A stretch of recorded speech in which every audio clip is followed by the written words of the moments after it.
আমরা কিছু কিছু বড় শিল্প ঘোষণার কথা শুনেছিলাম পশ্চিমবঙ্গের মুখ্যমন্ত্রীর মুখে, এবং পরবর্তীকালে নানা সময় সে সম্পর্কে অনেক চর্চা হয়েছিল মিডিয়াতে।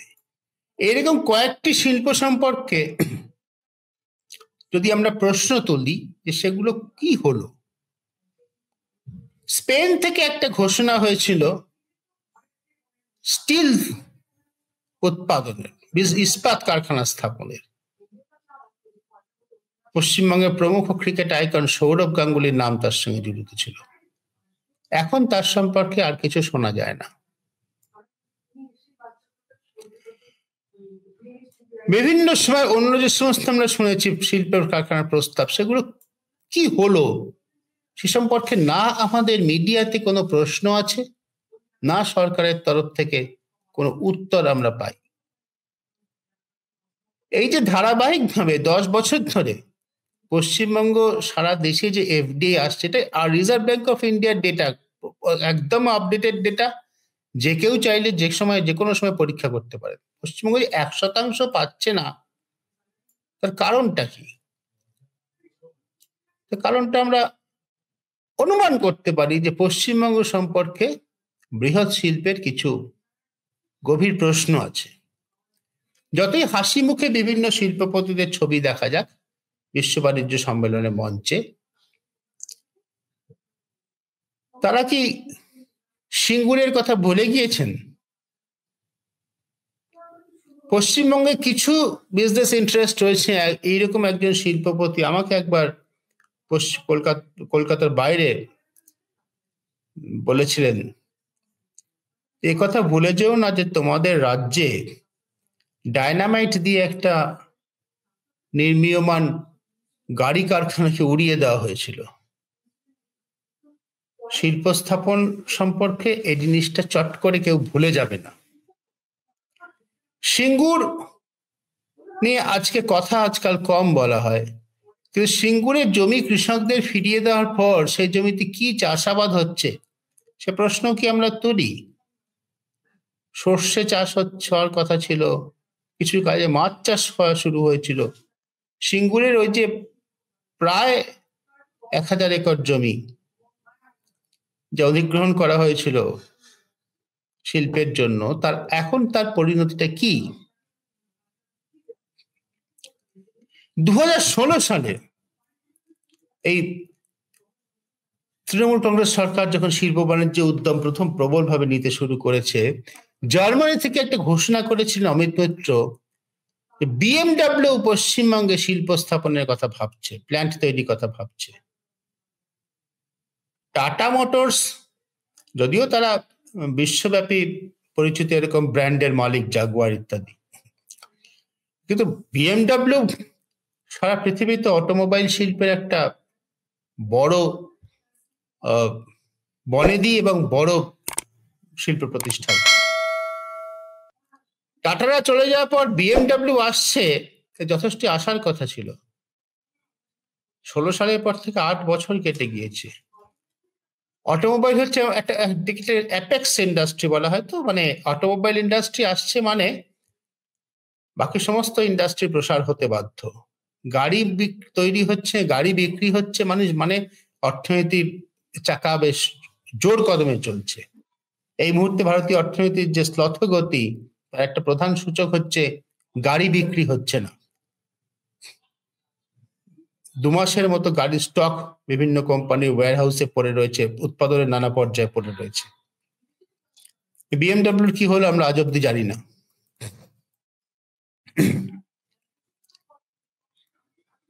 সব মিলিয়ে পশ্চিমবঙ্গের শিল্প স্থাপন সম্পর্কে যে চিত্রটা আমাদের সামনে তুলে ধরার চেষ্টা করা হয়, তথ্য এবং পরিসংখ্যান বলছে চিত্রটা বাস্তবে অতখানি মধুর নয়, অতখানি সোনালী নয়।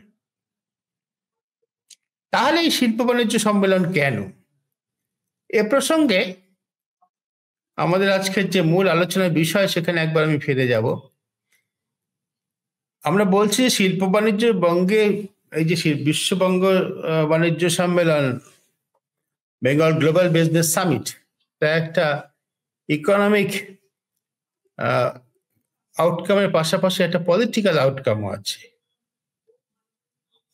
আমার নিজের বিশ্লেষণে সেই পলিটিক্যাল আউটকামটা অত্যন্ত গুরুত্বপূর্ণ।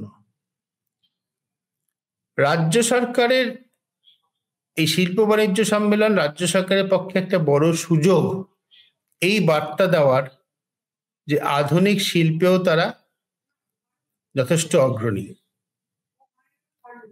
বিভিন্ন ক্ষেত্রে রাজ্যের অগ্রগতি নিয়ে যে সমস্ত পরিসংখ্যান সহকারে বড় বড় বিজ্ঞাপন নানাভাবে নানা সংবাদ মাধ্যমে প্রকাশিত হয়েছে, দেখানো হয়েছে, লোকের চোখের সামনে রাখা হয়েছে রাস্তাঘাটে, তাতে এই বার্তাটা দেওয়ার চেষ্টা করা হচ্ছে যে শুধু গরিব মানুষের জন্য, শুধু সাধারণ দরিদ্র মানুষের জন্য কিছু জনমুখী প্রকল্পতেই এই সরকার সীমাবদ্ধ নেই। এই সরকার বড় শিল্প বাণিজ্য করে, যেটা ম্যাক্রো ইকোনমির দিকে এদের দৃষ্টি রয়েছে, বড় শিল্প বাণিজ্য স্থাপন করে রাজ্যের অর্থনীতিকে একটা ধাক্কা দিয়ে উপরে তোলার যে চেষ্টা, যে প্রয়োজন অর্থনীতিবিদরা বলেন, সে চেষ্টাও রয়েছে।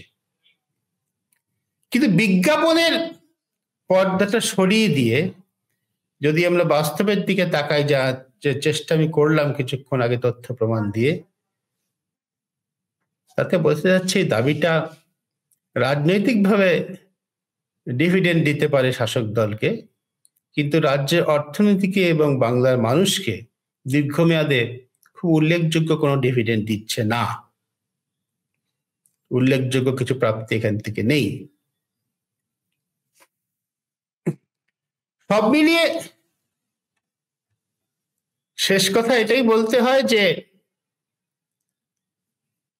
এই শিল্প বাণিজ্য সম্মেলন যা হয়ে গেল আরো একবার, আবারও বলছি, আমি এইবারের যে প্রতিশ্রুতি, যে তার সম্পর্কে আমি কোনো মন্তব্যই করছি না, কারণ এই সম্পর্কে কোনো তথ্যই এখনো পর্যন্ত কোনো জায়গায় লব্ধ নয় যার ভিত্তিতে একটা তথ্য সমৃদ্ধ আলোচনা করা যায়।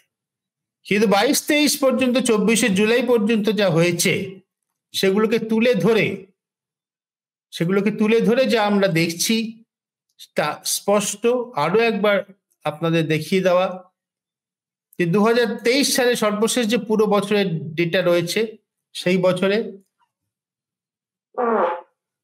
রাজ্য সরকারের ঘোষণা ছিল 3,76,000 কোটি টাকার বিনিয়োগ আসছে, কার্যত কাজ হচ্ছে 10,000 কোটি টাকার মতো, অর্থাৎ কিনা 100 টাকা বলা হলে 3 টাকার কম। সারা দেশের নিরিখে আমরা কোথায় আছি ইনভেস্টমেন্টে? যে ইন্ডাস্ট্রিয়াল এন্টারপ্রেনিউর মেমোরেন্ডাম ইমপ্লিমেন্টেড, কার্যকর হচ্ছে, অর্থাৎ বাস্তবে যে শিল্পের কাজ শুরু হয়েছে, তাতে বিনিয়োগের নিরিখে 22 সালে আমরা ছিলাম সারা দেশের মধ্যে 2%, 23 সালে সারা দেশের মধ্যে আমরা 4%। আর সর্বশেষ যে ফরেন ডাইরেক্ট ইনভেস্টমেন্টের ডেটা অ্যাভেলেবল, তাতে আমরা দেখছি যে পশ্চিমবঙ্গ হচ্ছে 0.4%। যদি সারা পৃথিবী থেকে 100 টাকা ভারতে বিনিয়োগ করা হয়ে থাকে শিল্প বাণিজ্যে, শিল্প স্থাপনের জন্য, মহারাষ্ট্র পেয়েছে 34 টাকা, কর্ণাটক 15 টাকা, গুজরাট 10 টাকা মতো, পশ্চিমবঙ্গ পেয়েছে 1 টাকাও না, 40 পয়সা। 1 টাকাও নয়, 1% নয় ফরেন ডাইরেক্ট ইনভেস্টমেন্ট।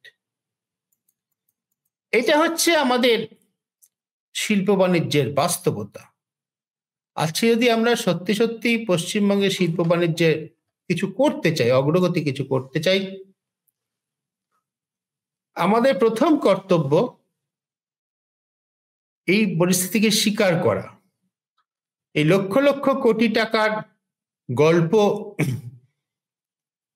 তা রাজনৈতিকভাবে কাজে লাগছে নিশ্চয়ই শাসক দলের, কিন্তু পশ্চিমবঙ্গের অর্থনীতিতে কোনো বিশেষ তার সুফল মিলছে না।